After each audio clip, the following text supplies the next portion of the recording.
l'actualité, un projet de loi instituant les volontaires pour la défense de la patrie a été adopté ce lundi en Conseil des ministres. Un projet qui vise à renforcer la lutte contre le terrorisme à l'échelle du village et du secteur. Il sera bientôt examiné par la représentation nationale. Le secteur des mines, très touché par les actes terroristes. L'attaque début novembre du convoi de la société minière Semafo à Boungou a des répercussions graves sur les activités minières.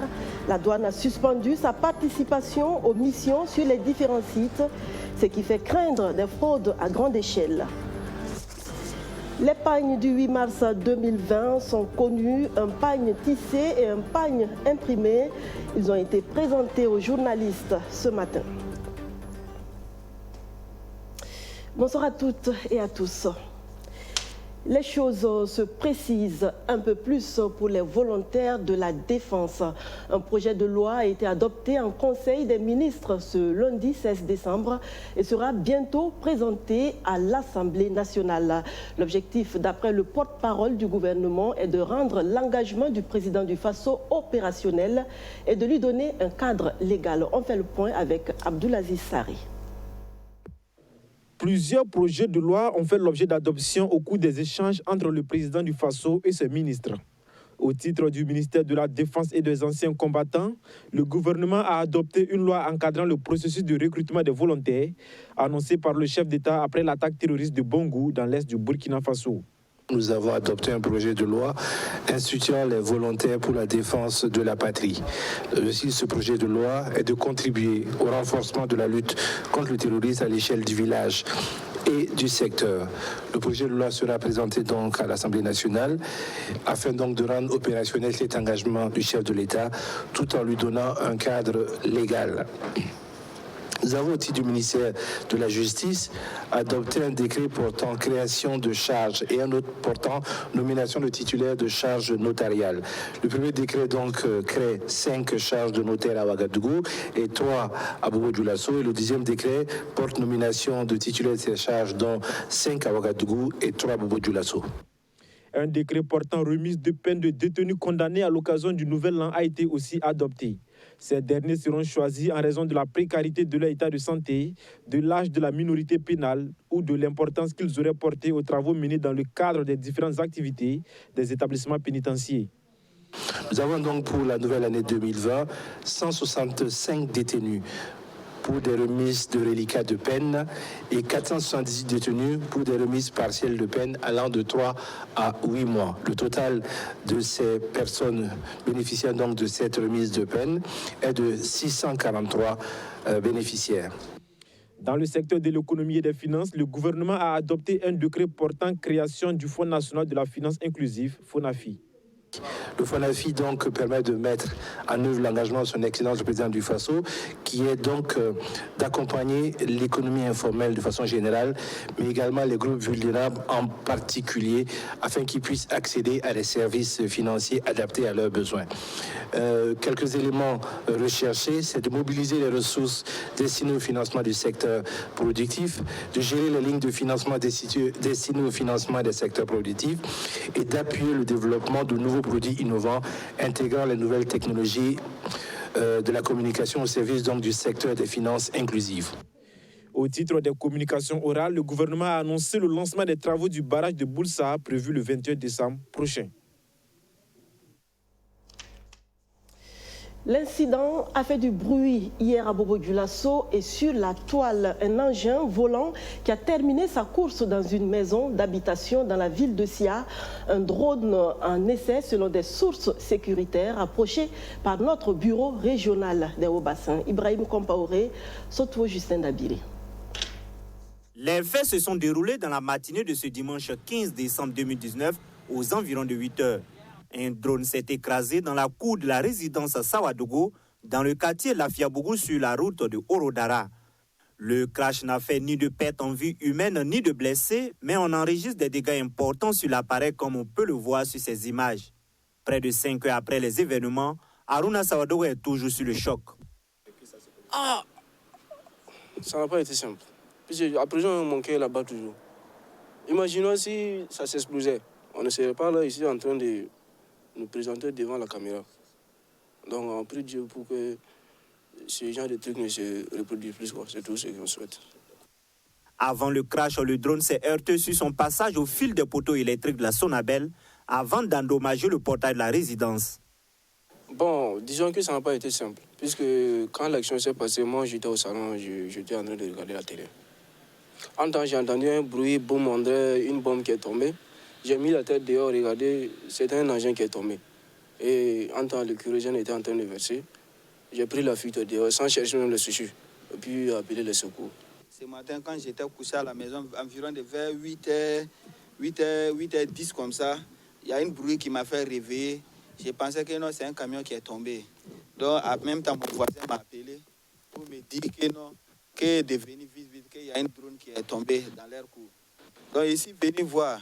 Quand on est venu net seulement, on a vu que non, ça a fait des dégâts. Il y a eu des dégâts qui sont cassés, les portes sont cassées. Donc, en même temps, on a vu les gens de la SECNA sont venus. Ils sont venus pour voir, quand ils sont venus avec des véhicules pick-up avec leur incendie, c'est le camion qui éteint les feux. Là aussi, cette camion aussi est venu. Donc, maintenant, ils sont rentrés vérifier.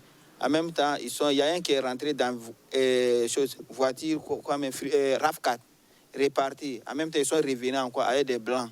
Les autorités sont interpellées afin d'éviter de telles situations qui viennent accroître la psychose au sein de la population. Ça ne peut pas dérailler et puis venir rentrer dans la cour des gens. Il faut qu'ils voient ça. Ça là, ici, c'était une cour familiale où il y avait beaucoup d'enfants. Alors Dieu merci, il n'y avait pas des enfants dehors. S'il y avait des enfants, ça allait être plus grave que ça. Bon, il faut que l'État voit ça. Selon une source sécuritaire, il s'agirait d'un drone en essai en provenance de l'aéroport international de Bobo-Dioulasso. L'équipe d'encadrement s'est rapidement déportée sur les lieux pour les constatations et enlever les débris. L'actualité ce lundi 16 décembre, c'est aussi la 4e session extraordinaire du G5 Sahel qui s'est tenue ce week-end à Niamey au Niger. La rencontre qui a eu lieu au lendemain de l'attaque terroriste la plus meurtrière pour l'armée nigérienne. 71 soldats tués a été l'occasion pour les chefs d'État de la zone de rappeler le bien fondé de la collaboration entre leurs différentes forces armées nationales et les forces internationales alliées. De quoi raviver le débat sur la présence des troupes françaises au Sahel. Dans les rues de Ouagadougou, les opinions sont divergentes sur la question. Suivez ce micro-trottoir réalisé par notre rédaction. Nous avions un espoir que peut-être avec un encouragement auprès de nos chefs d'État, nous avions cru qu'à un moment donné, s'ils sentent que les populations vont se lever comme une seule personne et leur accorder le soutien nécessaire, ils allaient quand même se considérer comme des politiciens capables de nous amener vers une indépendance radieuse. Mais grande fut notre surprise lorsqu'ils se retrouvent tous 5.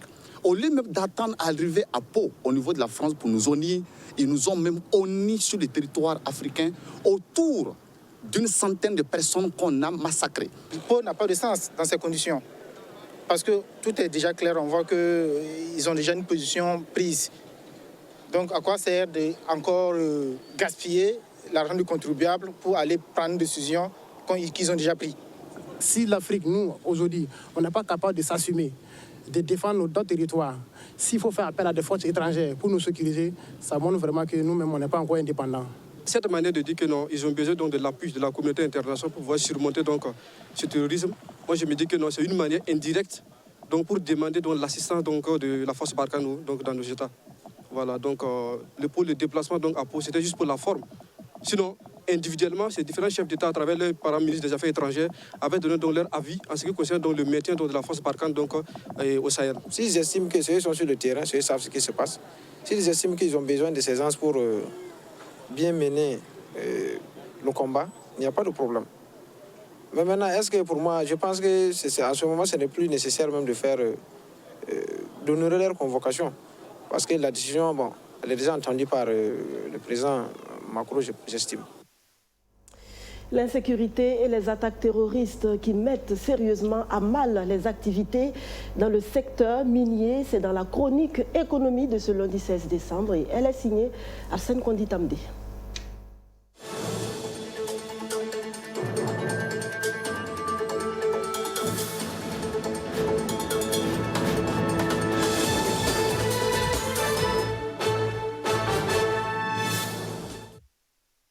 L'attaque de Bungu contre le convoi de la société minière Semafo jette un coup de froid sur le secteur minier.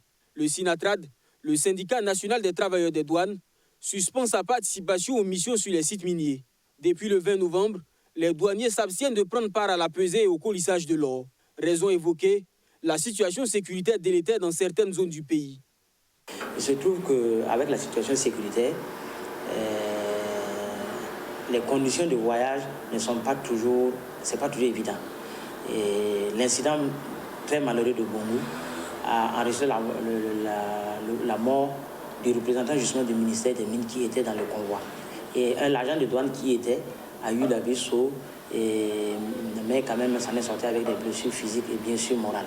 Au niveau du syndicat de la douane, pour être précis, ils ont estimé que la situation la met en danger les agents qui se rendent sur les sites miniers. C'est pourtant sur la base des pesées que sont calculées les royalties qui reviennent aux caisses de l'État. La décision des douaniers crée des inquiétudes au sein des miniers qui craignent un coup d'arrêt des exportations de l'or. Pour éviter de perdre la face, la Direction générale des douanes tente de convaincre les investisseurs. Il se trouve que nous avons eu copie d'une lettre que le directeur général des douanes a adressée au secteur minier, aux acteurs du secteur minier à travers la Chambre des mines. Et dans cette lettre-là, il indique que les formalités douanières vont se poursuivre, et rassure en tout cas qu'elles vont se poursuivre, puisqu'on a quand même des contrats avec ces sociétés-là, sur la base du code minier. En l'absence des douaniers, les opérations se poursuivent avec les transitaires des sociétés minières, les agents du BUMIGEB et les représentants de la Direction générale des mines et de la géologie. Les douaniers en service à l'aéroport international de Ouagadougou vont se contenter d'effectuer des formalités de routine, ce qui pourrait ouvrir la voie à de fausses déclarations. Mais la douane se réserve aussi le droit de contester, bien sûr, la production déclarée, et elle peut trouver d'autres moyens pour le vérifier. La solution qui arrange tout le monde, c'est de réunir tous ces acteurs-là. Le ministère des Mines, les sociétés minières, douanes, BUMIGEB, pour qu'ensemble on essaie de trouver une solution globale pour tout le monde.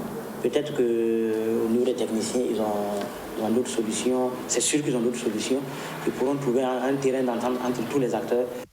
L'assassinat du géologue canadien Kirk Woodman en début d'année a porté un coup de poignard aux activités de recherche, ce qui compromet sérieusement la pérennisation de l'activité minière.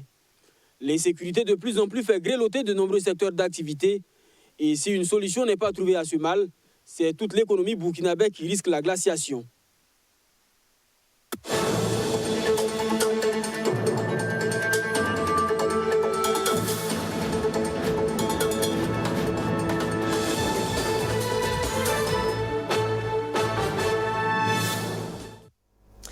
L'année prochaine encore, les femmes burkinabées seront parées d'uniformes pour la célébration du 8 mars. Pour la Journée internationale de la femme 2020, 2 types de pagnes sont au choix. Un pagne tissé couleur unique et un pagne imprimé de 3 teintes différentes. Le ministère en charge de la femme a procédé ce matin à la présentation de ces étoffes. Les détails avec Roméo Koita. Voici le pagne tissé que les femmes du Burkina Faso vont nouer à l'occasion de la célébration de la fête du 8 mars 2020. Un faso d'Afani de couleur grise bordé de marron. Il est l'œuvre de Lambi Honorine Compaoré, tisseuse de la région du centre. Sur les 5 motifs présélectionnés par région, c'est son pagne qui a retenu l'attention du jury pour son originalité, dit-il. Le motif va être envoyé dans toutes les régions pour confection. En plus de la tenue traditionnelle, il y a aussi le pagne imprimé, reproduit en 3 couleurs, jaune, vert et bleu.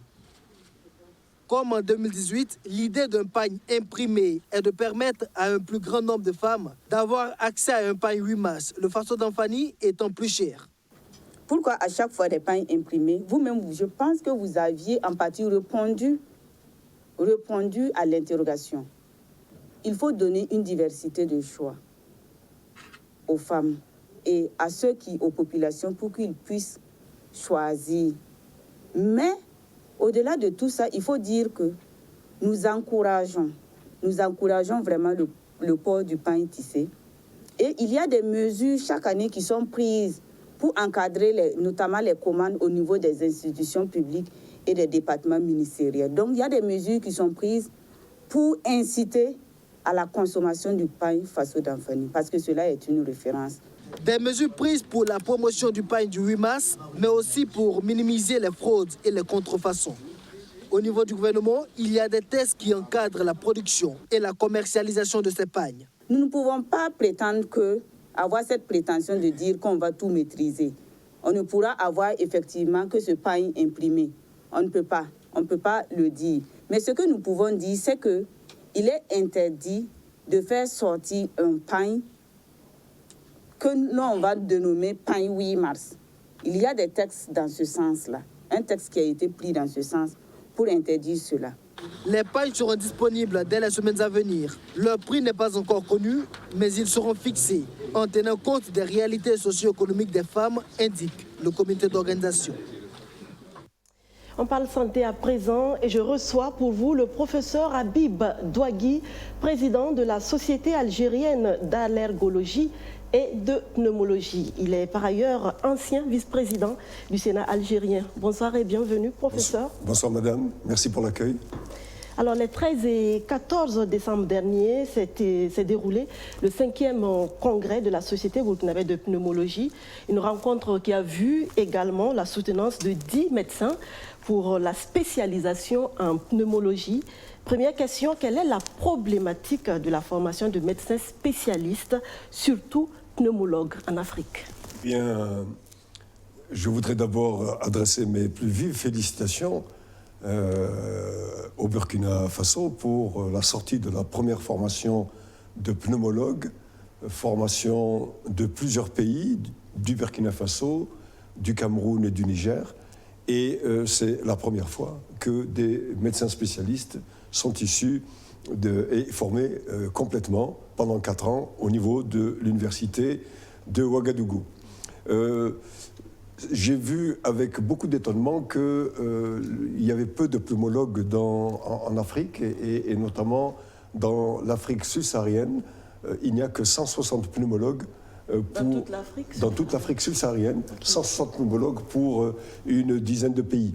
Donc cette sortie de promotion est extrêmement importante et je pense qu'il va falloir développer davantage la formation des pneumologues parce que vous avez des pathologies extrêmement importantes, la tuberculose, un certain nombre de pathologies émergentes telles que les bronchites chroniques obstructives, telles que le cancer.